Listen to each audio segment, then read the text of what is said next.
मोहतरम नाज़रीन इकराम, अस्सलामु अलैकुम व रहमतुल्लाहि ताला व बरकातुहू।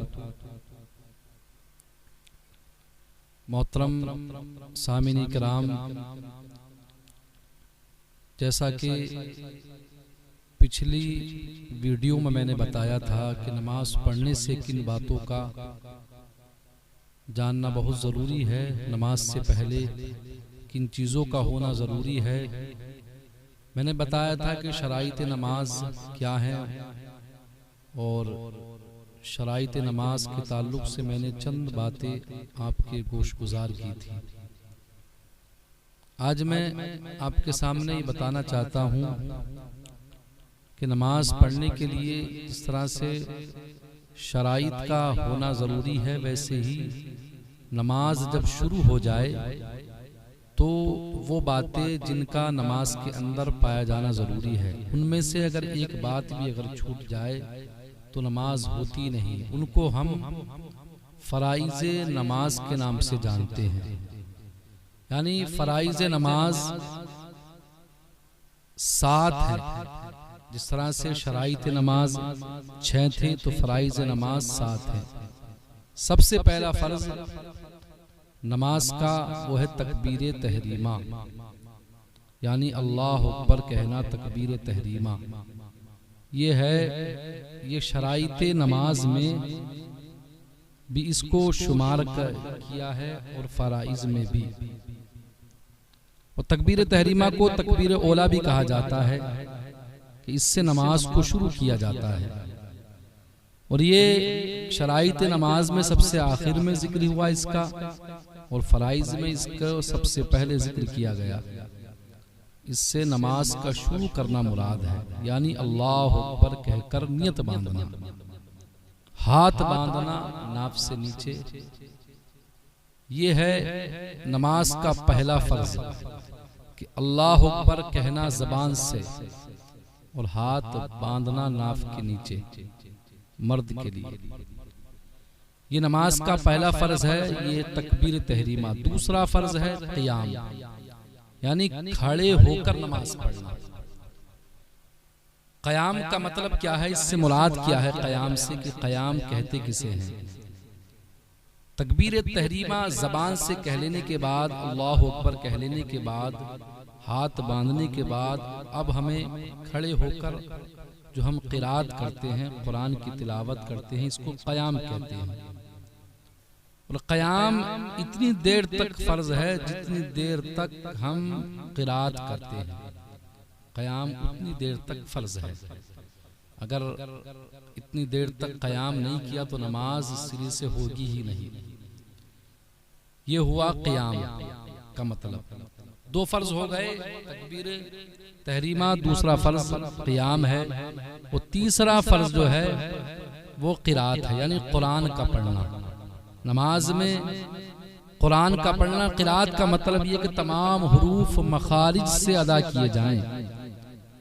इस बात का ख़ास ख्याल रखा जाए कि तमाम हुरूफ मखारिज से अदा किए जाएं। अगर मखारिज से हुरूफ अदा नहीं किए गए तो नमाज हमारी सही नहीं होगी, गलती आ जाएगी नमाज में। नमाज हमारी दुरुस्त नहीं होगी जब तक कि कुरान को मखारिज के साथ ना पढ़ा जाए।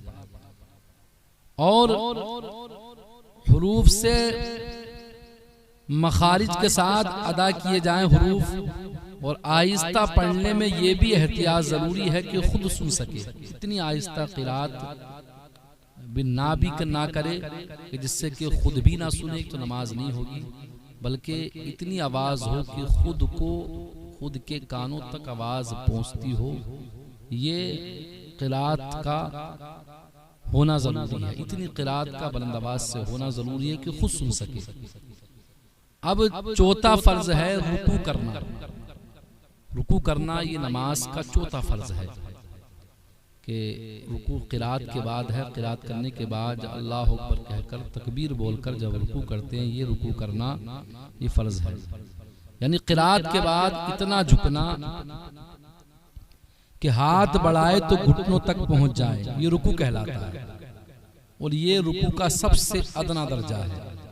और मर्द के लिए मुकम्मल पीठ सीधी करना ये रुकू का कामिल दर्जा है मर्द के लिए, कि मुकम्मल पीठ सीधी हो जाए।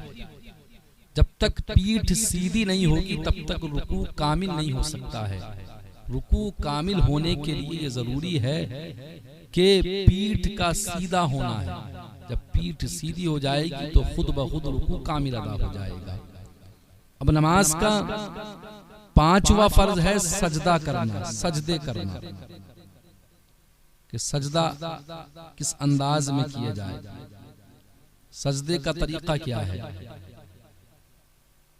कि रुकू के बाद जब हम सजदा करने का इरादा करेंगे तो 7 हड्डियों यानी दोनों हाथ, दोनों पांव, दोनों घुटनों और नाक की हड्डी को जमीन पर लगाना सजदा कहलाता है।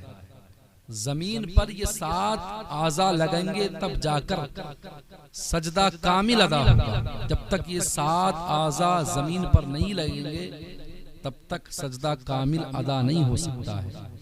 सजदे में ये खास बात ध्यान रखने की होती है कि सजदे में पेशानी इस तरह जमाए कि जमीन की सख्ती महसूस हो, पेशानी को इस तरह से दबाए कि सख्ती जमीन की महसूस हो। हर रकात में 2 बार सजदा करना फर्ज है। हर रकात में 2 मरतबा सजदा करना क्या है, फर्ज है। अब 6ठा फर्ज है नमाज का कायदा आखिरा। एक होता है कायदा ऊला, यानी जब हम 2 रकात मुकम्मल करके बैठते हैं तहियात पढ़ने के लिए, उसको कायदा ऊला कहते हैं। अगर 4 रकात वाली नमाज पढ़ रहे हैं तो वो कायदा ऊला कहलाएगा। अगर 2 रकात नमाज पढ़ रहे हैं तो वो कायदा आखिरा ही उसका कहलाएगा। तो कायदा उखरा, ऊला या आखिरा। कायदा ऊला वो वाजिब है, फर्ज नहीं।